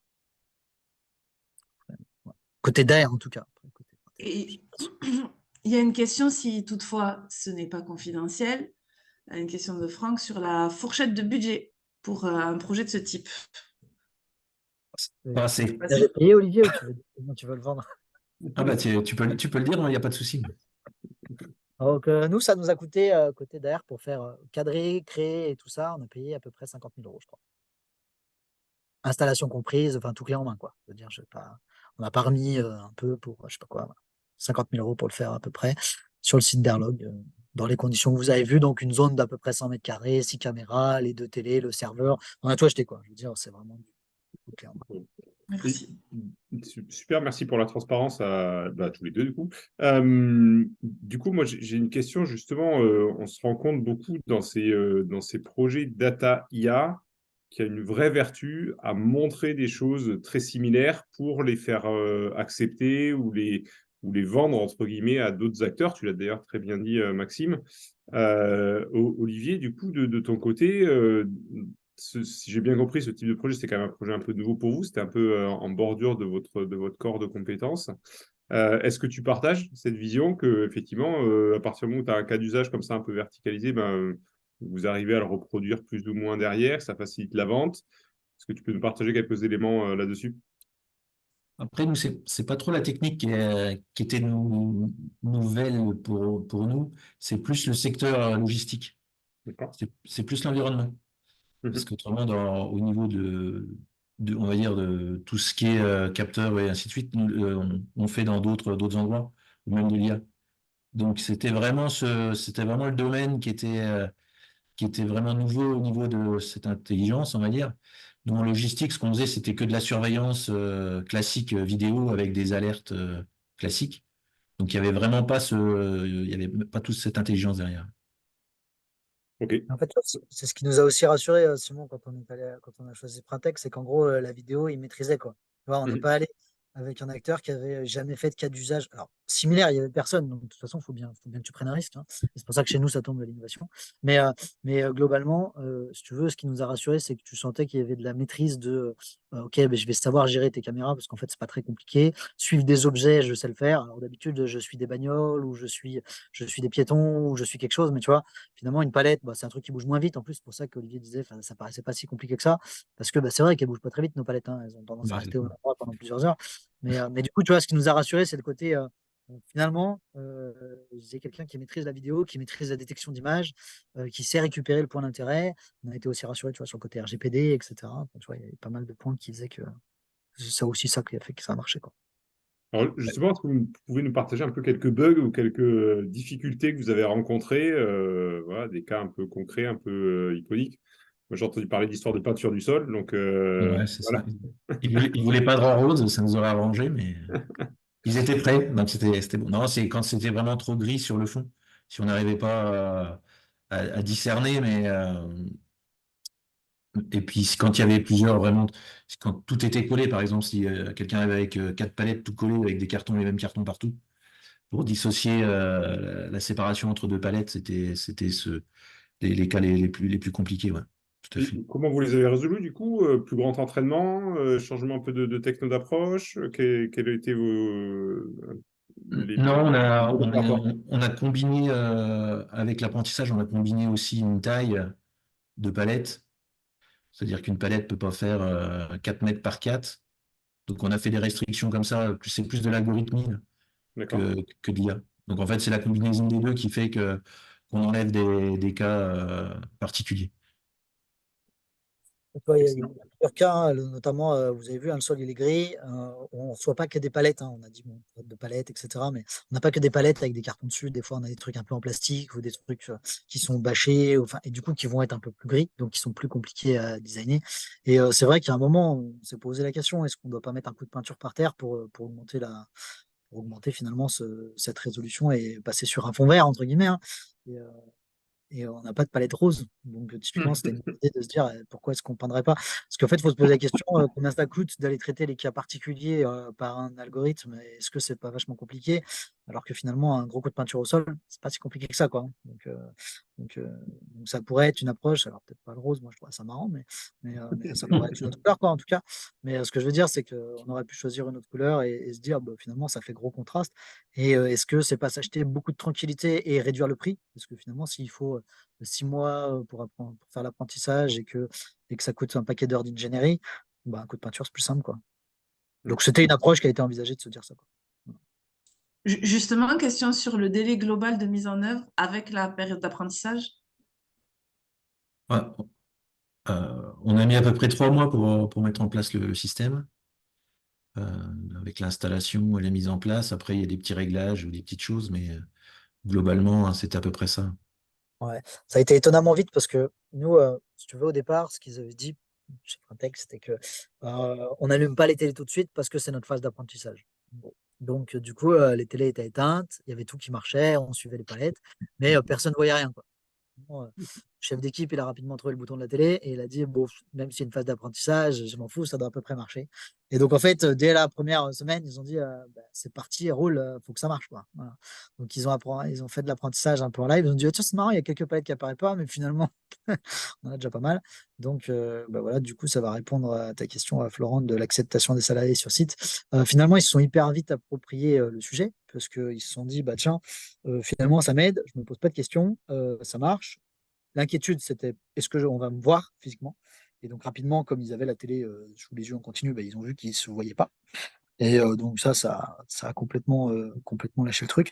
Et non, bah, en fait, l'acceptation par le chef d'équipe, elle est géniale parce qu'il se dit, moi, j'ai plus à me préoccuper de quelle est la bonne palette à prendre et donc j'ai du temps pour aider mes équipes, mieux manager mon terrain. Donc ça, c'est vraiment pas un sujet. Non, après, c'est plutôt les clients, ce genre de truc où il y a un peu de pédagogie à faire pour s'assurer que les flux vidéo, je sais pas, qu'on va pas pouvoir se faire hacker le système et qu'il n'y a pas quelqu'un qui va depuis l'extérieur pouvoir aller voir ce qui se passe à l'intérieur. Encore une fois, c'est pas des zones très secret défense, hein. Ce qu'on fait, c'est au pire, même si on voyait les palettes, bon, voilà, il se passe pas grand-chose non plus, hein. C'est pas, voilà, il n'y a pas les références, il n'y a pas les pièces. La définition ne permet pas d'aller zoomer sur les pièces ni les fournisseurs. Enfin, voilà, on n'est pas non plus sur ce genre de truc. Donc, je ne crois pas que ce soit dramatique. Mais le fait d'être sur un réseau complètement entre guillemets local, ça permet aussi de s'affranchir de ces risques-là. Donc non, d'un point de vue opérateur, et comme je le disais, en fait, ils ont pris la main très vite, puisqu'ils n'ont pas du tout attendu la phase d'apprentissage. Ils ont allumé les télés et très vite, ils se sont dit, bon, c'est génial, hein, je sais comment ça marche. Très vite, il n'y a même pas eu d'explication à faire, pas eu de formation, hein, du tout, hein, en fait. C'est une bataille navale, hein. Si tu as déjà joué, tu sais jouer, quoi. C'est parti. C'est Prendre la ça. première palette, c'est facile, quoi. Quand on a voulu leur présenter, c'était trop tard, c'est déjà fait. Donc, Ouais, c'est c'était- ça. Ça, c'est bien, ça montre que l'UX aussi, ou les interfaces, l'UX, on sait que plus la technologie est puissante et difficile à montrer, plus l'interface derrière va être simple, hein. C'est ce qu'on vit tous les jours en tant que consommateur. Plus Exactement. l'application est simple à utiliser, c'est qu'en fait, elle a fait le fruit de long développement. Et là, c'en est un bon exemple. Parce qu'effectivement, je pense que les craintes, elles pouvaient être légitimes, hein. J'imagine des salariés qui disent, après tout, vous pouvez me remplacer par un robot si vous savez lequel il faut aller chercher, ou vous pouvez me changer tout simplement par un autre intérimaire ou quelqu'un d'autre. Si je fais une connerie, ce serait plus facilement remplaçable. J'imagine qu'il y a quand même pas mal de sujets qui peuvent arriver dans les inquiétudes. Et pour autant, tu as l'air, Maxime, de dire que tout a été balayé très, très vite, quoi. Ouais, après, on a des gens qui ont du caractère, hein, et tu vois, je sais que sur le site là, ça a été. Du coup, il y avait la chef d'équipe aussi qui a plusieurs fois dit à ses caristes qui posaient les colis un peu n'importe comment, tu peux pas me dire que tu l'as pas mal posé parce que je le vois sur l'écran, quoi, maintenant. Donc, tu es prié ouais, ça te donne aussi, enfin, tu vois, ça redonne en gros un peu de pouvoir à la chef d'équipe qui dit, si mes équipes elles galèrent, c'est parce que le mec en amont, il me l'a posé n'importe comment, et du coup, après, on a un délai trop court pour gérer le truc. En fait, valait mieux ranger la zone, quoi. Donc, ça a permis aussi de repasser les bons messages aux caristes, tu vois, de dire, mais c'est dans cet ordre-là qu'il faut les poser, à ces endroits-là, et pas où vous voulez, où ça vous arrange, quoi. Donc, tu vois, ça a permis aussi de donner des billes au chef d'équipe, tu vois, pour regagner un peu, pas du pouvoir dans son périmètre, mais en tout cas de la crédibilité et un peu de data, tu vois, entre guillemets, même si les data pour eux c'est très loin, mais en tout cas du visuel, pour dire, attends, cette palette qui est là, qui c'est qui l'a posée là, c'est pas normal, quoi, parce que elle n'a pas à être à sa place, quoi. Donc on a merdé un moment, même si le but n'est pas de trouver le coupable, hein, mais en tout cas de dire, mais pourquoi est-ce que on se retrouve avec des palettes entre guillemets rouges en plein milieu, alors que ça devrait jamais arriver, quoi. C'est vraiment ça, hein, le but du jeu, c'était de montrer les incohérences et du coup de pouvoir les traiter, quoi. Et je reviens exactement à ce que tu dis. C'était hyper important d'avoir un truc très accessible. Et aujourd'hui, on parle d'IA, computer vision, mais enfin, le terrain, ils n'en ont rien à faire, hein. Ils ont un écran avec des palettes. Tu vois, enfin, ils sont à des années-lumière de tout ça, hein. Eux, le serveur, le machin, ils ont une télé. Sur la télé, il y a les bonnes infos avec où est ma palette. Et tout ce qu'il y a derrière, si tu veux, tu leur parles d'intelligence artificielle. Enfin, ils te disent pas qu'ils ont de l'IA sur le terrain, hein. Ils te disent, on a une télé avec les emplacements des caméras, quoi. Enfin, Tu peux leur faire un petit peu d'éducation, leur expliquer. Je pense que c'est intéressant parce que ça c'est ce qu'on fait. démystifie C'est quand ce même qu'on le fait. truc et ça fait partie des trucs. C'est ce qu'on fait, mais tu vois, la dernière fois, on a fait un meeting avec un nouveau responsable de prestation sur la zone. Bon, il n'avait pas conscience qu'il avait l'IA là-dessus, quoi. Tu vois, pour lui, c'était les caméras et il retranscrivait plus ou moins le live. Voilà. Et puis il dit, ah bah ouais, c'est vrai qu'on voit pas les Fenwick, par exemple. Tu vois. Tu gares un Fenwick et tu le laisses dessus, et bah, tu le détectes pas. Parce que côté Printec, ils ont appris ce que c'était un Fenwick. Et du coup, bah, ils te détectent pas des faux positifs. Tu vois. Il y a des trucs comme ça qui ont été traités aussi. Voilà. Si tu fais un point d'équipe et on est 3-4, machin, bah, finalement, et qu'on se pose sur la zone, bah, tu ne détectes pas. Et tu vois, quand tu leur expliques tout ça, ils disent, ah, finalement, c'est pas bête, hein. C'est vrai qu'on ne voit jamais. Tu vois, enfin, les trucs, enfin, si tu veux, c'est comme quand tu utilises une techno compliquée, hein, tu ne te poses pas la question de tout ce qu'il y a derrière. Et finalement, c'est parce que ça marche bien derrière que devant, bah, tu as une interface qui est simple et qui répond à ton problème, quoi. C'était vraiment le but, hein, avoir un truc clé en main possible, quoi. Excellent, excellent. Et du coup, j'ai une dernière question de mon côté. Finalement, cette solution-là utilise beaucoup de data, mais en génère aussi beaucoup, justement, sur les emplacements, sur peut-être peut-être les lignes sur lesquelles il y a plus de problèmes, les tailles de palettes qui seraient plus compliquées, qui génèrent plus de choses. Est-ce que, alors là, c'est vraiment pour toi, Maxime, est-ce que voilà, tu te projettes ou tu imagines aller un peu plus loin dans l'utilisation des données que génère cette nouvelle application? Tu l'as un peu dit sur le suivi à la palette qui n'existe pas dans ton SAP, mais qui peut exister. Mais au-delà de ça, sur l'organisation, sur la formation des équipes pour leur montrer des cas d'usage un peu tordus et leur dire attention dans ces situations-là, voilà comment faire. Alors, on peut imaginer plein de choses. Est-ce que c'est des sujets qui te sont passés par la tête et comment tu les appréhendes? C'était le but, en fait. C'est pour ça qu'on a dit après qu'il faut que les data elles soient accessibles et que ce soit du CSV qu'on puisse manipuler dans tous les sens. Parce qu'on ne sait pas trop ce qu'on veut faire aujourd'hui et on ne sait pas trop ce que ça va générer. Donc, il faut qu'on puisse y accéder. Donc, c'est pour ça qu'ils nous envoient, tu vois, les données mensuellement. Puis, bon, on peut aller toujours sur la bécane en local récupérer les data, hein, mais en tout cas, on peut les récupérer déjà mensuellement et on les dépose dans un serveur et puis elles sont accessibles. Aujourd'hui, on s'est posé pas mal de questions sur ce qu'on allait en faire. Il y a plusieurs personnes qui ont pris le lead et puis j'avoue que c'est pas non plus la priorité numéro un d'améliorer cette zone puisque du coup, on a déjà, avec cet outil, ça améliore déjà énormément les choses. Donc, on a déjà moins de cas complexes. Si tu veux, on n'a pas besoin de refaire une deuxième couche pour le moment. Il y a d'autres zones à améliorer ou à pimper ou en tout cas ou à mieux gérer. Donc, si tu veux, c'est pas une prio aujourd'hui de se servir de ces data. D'ailleurs, on n'en fait pas grand-chose, pour être tout à fait franc. À part l'écran que vous voyez, hein, qui nous sert là pour le coup au quotidien aux équipes, mais on fait rien des CSV ou pas grand-chose. Et clairement, c'est un des objectifs que d'être capable d'aller mesurer une volumétrie, d'aller mesurer effectivement les cas qui marchent pas, les lignes qui sont plus compliquées que d'autres. Tu vois, on aimerait aussi mesurer, on s'est posé la question, on aimerait mesurer une cyclicité pour expliquer aux clients que, bah, comme on me dit, comme j'expliquais, en fait, on a les portes qui s'ouvrent le lundi, le mardi, le mercredi, et puis on accepte tout le monde. Et du coup, ça nous permet aussi d'avoir des justificatifs de dire, ouais, sauf qu'en fait, pourquoi est-ce qu'on est à la bourre parfois? En fait, on est à la bourre toujours le mardi après-midi, quoi. Parce que, en fait, le mardi matin, il y a 12 transporteurs qui viennent, là où le lundi, il y en a 2. Et du coup, tu vois, cette cyclicité, elle nous intéresse aussi pour pouvoir expliquer que si je dimensionne l'équipe pour 12, ça a un coût. Si je dimensionne l'équipe pour 2, alors j'ai du retard. Tu vois, et donc, ça nous permet aussi, tu vois, d'avoir des billes. Donc aujourd'hui, on ne le fait pas beaucoup, mais c'est dans le pipe pour essayer de justement être capable d'aller amener un peu plus et d'essayer de travailler, tu vois, avec le client sur est-ce qu'on ne pourrait pas aller vers j'impose plus d'heures aux transporteurs ou en tout cas, je sais pas, je plafonne à 15 camions le mardi et puis au-delà de 15 camions, il attendra le mercredi pour être déchargé. Enfin, tu vois, il pourrait y avoir des réflexions autour de ça, mais aujourd'hui, on n'utilise pas trop ces datas, à part ponctuellement, tu vois, pour des réflexions ou pour des cas d'usage. Je pose des analyses ponctuelles, le spot pour répondre à une question, une interrogation, mais il n'y a pas ce pilotage. Okay. Mais j'espère un jour, hein, c'était le but aussi du sujet. C'était un des gains du rétex, parce que du coup, on mesure dans notre retour d'expérience tous les gains qu'on fait. Et donc, on fait les gains tangibles et intangibles. Et dans les gains intangibles, c'est à cet endroit-là, il n'y avait pas de data. Maintenant, il y en a. Donc, on pourra sûrement en faire quelque chose. Excellent. Et bien, merci beaucoup essentiellement à Maxime, à Olivier pour vos retours. On a plein de monde qui avec le timing, qui ont dû nous quitter. Alors, sauf si nos participants ont une les dernière derniers restants, les question. derniers warriors, est-ce qu'il reste Voilà. quelques questions? Est-ce que vous aurez d'autres questions ou est-ce qu'on a fait le tour? On ne s'est pas gêné, je dirais, avec le soutien de Franck notamment et Yacine. Merci à vous pour toutes vos questions. Delphine aussi. Pas de questions. Moi, je vais vous remercier également, Maxime et Olivier. C'était super intéressant, super concret et très précis. Ouais, tu peux laisser la slide avec l'agenda, comme ça, si vous avez des sujets qui vous intéressent, c'est pas mal. Et puis donc, on vous donne rendez-vous a priori le 12 décembre. Ça sera la journée de clôture de cette session Digitalis Future, toujours sur la partie logistique, avant d'embarquer sur d'autres sujets en janvier. Voilà, merci encore. Très, très bonne fin de journée à vous toutes et vous tous. Et puis à très vite, évidemment. Merci. Et cet atelier est enregistré, donc vous pourrez voir le replay si vous le souhaitez. Merci beaucoup. Merci, bonne journée. Merci Au à revoir, vous. merci.